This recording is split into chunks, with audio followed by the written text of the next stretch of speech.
ច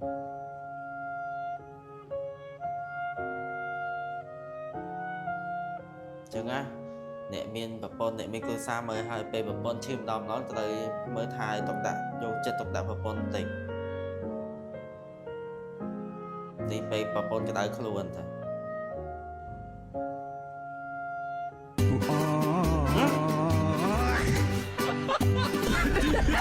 អញ្ចឹងឡើងកង់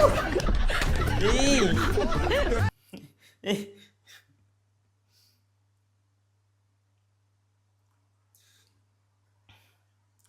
អស់និយាយហ្មងអស់និយាយមុនបើនិយាយទៅខាងប្តីនោះគឺគេ